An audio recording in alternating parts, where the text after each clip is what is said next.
নমস্কাৰ, আপোনালোকক স্বাগতম জনাইছোঁ এই হ'ব বাৰু ইউটিউব চেনেললৈ। আৰু মোৰ লগত আছে আমাৰ গুণগুণ কথা মৰমৰ ধাৰাবাহিকখনৰ পৰিচালক মন্দিৰাবা।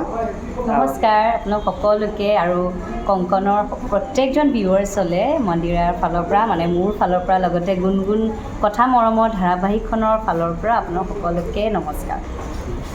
আৰু যিহেতু আমাৰ চিৰিয়েলখন আৰম্ভ হ'ব লৈছে, কি আশা কৰা চিৰিয়েলখনৰ পৰা আৰু দৰ্শকে কেনেকুৱা আমোদ পাব আগৰখনৰ পাৰিজাতৰ নিচিনাকৈ? খনক লৈতো বহুত বেছি আশাবাদী, কাৰণ সকলোৱে বহুত কষ্ট কৰিছে আৰু কষ্ট কৰিছোঁ কাৰণেই যে চাব এইটো নহয়।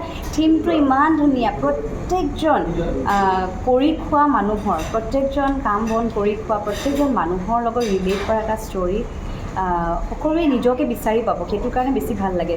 চবৰে কেৰেক্টাৰবোৰ কোন কিমান ওলাইছে, কিমান দিন শ্বুট কৰিছে সেইটো মেটাৰ নকৰে, কিন্তু প্ৰত্যেকজন মানুহে নিজকে ফিল কৰিব, এইটো দেখোন মোৰ লগতো হৈছিলে, এইটো ঘটনা দেখোন মোৰ লগতো হৈছে। তো সেইকাৰণে ৰিয়েলিষ্টিক হয়, আৰু যিহেতু আজিকালি অডিয়েঞ্চে ৰিয়েলিষ্টিক বস্তু চাই ভাল পায়, চ' চিৰিয়েলখনক লৈ বহুত বেছি আশাবাদী। আৰু ইয়েছ, পাৰিজাত আপোনালোকে সকলোৱে পাৰিজাতক মৰম দিছিলে, পাৰিজাত ধাৰাবাহিকখন আপোনালোকে আঁকোৱালি লৈছে, তো তেনেকৈ গুণগুণ কথা মৰমৰখনকো যাতে আপোনালোকে আশীৰ্বাদ দিয়ে, মৰম কৰে আৰু আঁকোৱালি লয়, তাকে বিচাৰিছে।